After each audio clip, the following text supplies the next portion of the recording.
Given that information and stories come out fast and furious these days, it's no wonder that this story might have been missed, and especially given the fact that it wouldn't have been covered by corporate media at all, and maybe the best news of 2022 unless you're Anthony Fauci. Last Friday, a federal court in Louisiana overruled the federal government's objections and ordered Dr. Fauci and other government officials to sit for depositions under oath, and said the court sees the importance of having Dr. Fauci make statements under oath as it relates to the issues of this matter. What does this mean? It means Mr. Science is going to have to answer some hard questions. The lawsuit filed by the state of Missouri, so not a private individual, but the state of Missouri, alleges that Fauci and other government officials engaged in a corrupt scheme to deploy the full might of the U.S. government to illegally suppress Americans' free speech during the pandemic.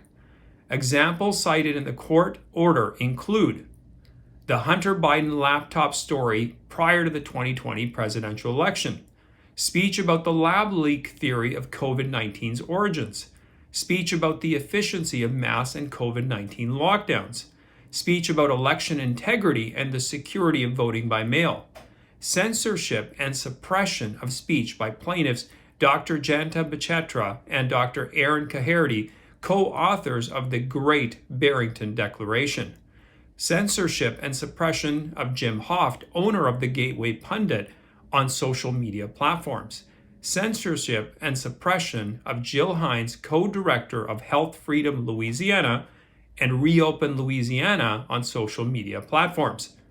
In support of its pending motion for a preliminary injunction, Missouri wants to take the expedited depositions of Tony Fauci, NIH, Rob Flaherty, the White House, Andy Slavitt, White House, Jen Psaki, White House, well, it used to be White House and now just whatever, Elvis Chan, FBI, yes, Elvis is still around, Jen Esterly, CISA, Lauren Protanis, CISA, Vivek Murthy, Surgeon General, Carol Crawford, CDC, and Daniel Kimmage, the State Department. This is no trivial request, folks. Missouri's deposition requests were asking the court for a lot, and boy did they get it. First off, there's a doctrine protecting public officials in the U.S. from being deposed except under exceptional circumstances. They can't be sitting in depositions all the time. They never get any of that important work they're always claiming to do done. Second, in the U.S., another doctrine protects public officials from having to sit for depositions quickly or in an expedited manner. You see, their schedules are very challenging because they're constantly involved in very important government business and have to be in meetings with super duper important folks and stuff like that, you know? But the court found sufficient extraordinary cause to overrule both doctrines. So, not only will Missouri get to depose Fauci and the others, but Missouri will be allowed to set the depositions at the speed of science, which according to Pfizer is like the speed of light or something like that.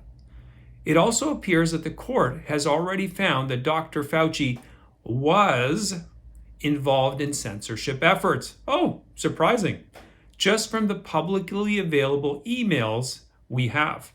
The court went on to say, the court is aware of a number of substantive reasons why Dr. Fauci's deposition should be taken.